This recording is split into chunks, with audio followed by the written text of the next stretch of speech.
രണ്ട് കാര്യം പ്രധാനമായും നമ്മുടെ പെൺകുട്ടികൾക്ക് നമ്മൾ പഠിപ്പിച്ചു കൊടുക്കണം, അല്ലെങ്കിൽ നമ്മുടെ കുട്ടികൾ നമുക്ക് നഷ്ടപ്പെട്ടു പോകും.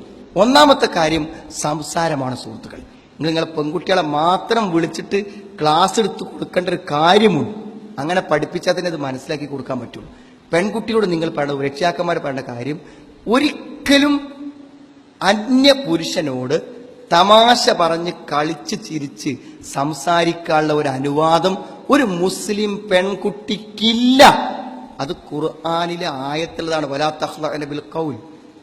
എന്താണ്? തന്മയത്വത്തോടു കൂടെ ഒരു ആളോട് നീ സംസാരിക്കരുതേ എന്ന് സ്ത്രീക്ക്, സഹോദരങ്ങളെ, ഇസ്ലാം നിർദ്ദേശമാണ്. നമ്മൾ ആരാണത് പാലിക്കുന്നത്? നമ്മുടെ പെൺകുട്ടികൾ ഫോൺ ചെയ്യുന്നു. അതേപോലെ തന്നെ സഹോദരങ്ങളെ, കുടുംബത്തിൽപ്പെട്ട ആളുകൾ, ജ്യേഷ്ഠന്റെ എളാപ്പാന്റെ മക്കള്, ഇളയമാന്റെ മക്കള്, ആരൊക്കെ വന്നാലും ക്ലാസ്മേറ്റ്സ് നിരന്തരമായി ഫോൺ ചെയ്ത് തമാശകൾ എന്ന് പറഞ്ഞാലും പോലെ പുറത്തടിച്ചും തോണ്ടി വിളിച്ചും തമാശകൾ പറഞ്ഞും പൊട്ടിച്ചിരിച്ചും ആണ് ക്ലാസ്സിൽ പെരുമാറുന്നത്.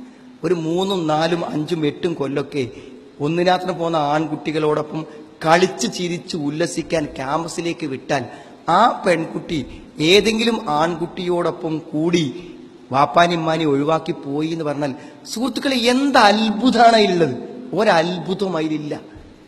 അതുകൊണ്ട് എങ്ങനെ അന്യ ആണുങ്ങളോട് പെരുമാറണം എന്ന് ഇസ്ലാമികമായ നിലക്ക് പറഞ്ഞു കൊടുക്കണം. അതിന് നമ്മളെ ഭാര്യമാർ ശ്രദ്ധിക്കേണ്ട കാര്യം, അവരും പെരുമാറുമ്പോൾ വീട്ടിൽ അന്യ പുരുഷന്മാർ വരുമ്പോൾ ആ ഒരു അവസ്ഥയിൽ പെരുമാറാൻ പറ്റണം. ചില വീട്ടിലൊന്നും നമ്മൾ ചെന്നാൽ അവിടെ സ്ത്രീകൾ ഉണ്ടെന്ന് പോലും നമുക്ക് അറിയാൻ പറ്റൂല. എന്ന സുഹൃത്തുക്കൾ, അവിടുത്തെ പുരുഷന്മാർ ഏത് രൂപത്തിൽ ഇടപെടുന്നു അതുപോലെ ഇടപെടുന്ന സ്ത്രീകളുണ്ട്. അവർ തെറ്റൊന്നും വിചാരിച്ചിട്ടില്ല, പക്ഷെ അറിയില്ല ഇസ്ലാമിൽ എങ്ങനെയാണ് ഒരു അന്യ പുരുഷനോട് പെരുമാറേണ്ടത് എന്ന് അറിയില്ല. അത് നമ്മൾ അടുത്ത തലമുറക്ക് പഠിപ്പിച്ചു കൊടുത്തില്ലെങ്കിൽ ഒരു പെൺകുട്ടിനെയും നമ്മളെ വീട്ടുമുറ്റത്ത് പന്തലിട്ട് ഇസ്ലാമിന്റെ ഒരു നിക്കാഹ് നടത്തി കൊടുക്കാൻ പറ്റുമെന്ന് സുഹൃത്തുക്കൾ നമ്മൾ ആരും വിചാരിക്കണം.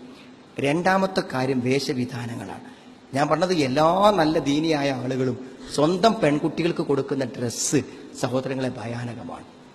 രണ്ട് കാര്യം, ഒന്ന് ശരീരത്തിൽ ഇറുകിച്ചേർന്ന വസ്ത്രം, അതേപോലെ തന്നെ നഗ്നത മറയാത്ത വസ്ത്രം. ഇന്ന് ഏതൊരു പെൺകുട്ടി പുറത്തിറങ്ങിയാലും മഫ്തുണ്ടാവും, ചുരിദാറൊക്കെ ഉണ്ടാവും.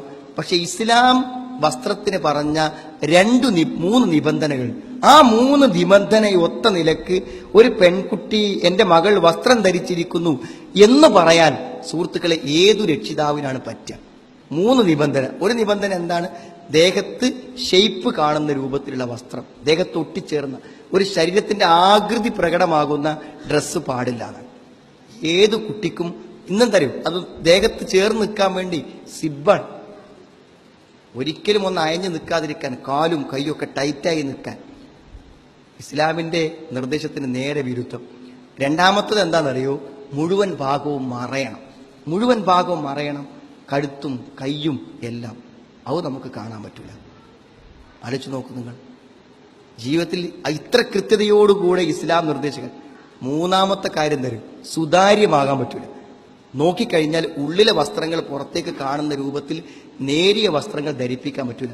സുഹൃത്തുക്കളെ, ഈ 3 നിബന്ധന പ്രകാരം വസ്ത്രം മക്കളെ ധരിപ്പിച്ച് എത്ര ആൾക്കാരുണ്ടാവും?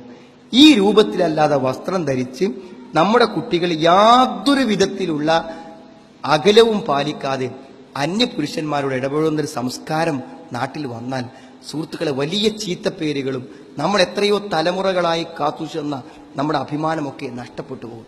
ഞാൻ നേരത്തെ ഒരു അമുസ്ലിം പെൺകുട്ടിയെ കല്യാണം കഴിക്കും എന്ന് പറഞ്ഞ ആ രക്ഷിതാവ് എന്നോട് പറഞ്ഞതെന്ന് വെച്ചാൽ, അവന്റെ രജിസ്റ്റർ മാരേജ് നടക്കുന്ന അന്ന് ഞങ്ങൾ 10-60 കൊല്ലമായി താമസിക്കുന്ന ഈ വീടും ഈ പ്രദേശവും വിറ്റ് ഞങ്ങൾ പോകും. ഞാൻ കച്ചവടക്കാരെ ഏൽപ്പിച്ച് നിൽക്കുകയാണ്. സുഹൃത്തുക്കളെ, കഴിയൂല, സ്വന്തം നാട്ടിൽ നിൽക്കാൻ കഴിയൂല. ഞാൻ പറഞ്ഞ, ഇഹലോകത്തും കൈവിടും, നാളെ പരലോകത്തും കൈവിടും. നമ്മുടെ ഏറ്റവും ഗൗരവപരമായി ചിന്തിക്കണം. ഇസ്ലാമിക മര്യാദ അനുസരിച്ചു കൊണ്ടുള്ള വേഷങ്ങളും സംസ്കാരങ്ങളും നമ്മുടെ മക്കൾക്ക് ഉണ്ടാക്കാൻ ശ്രമിക്കണം.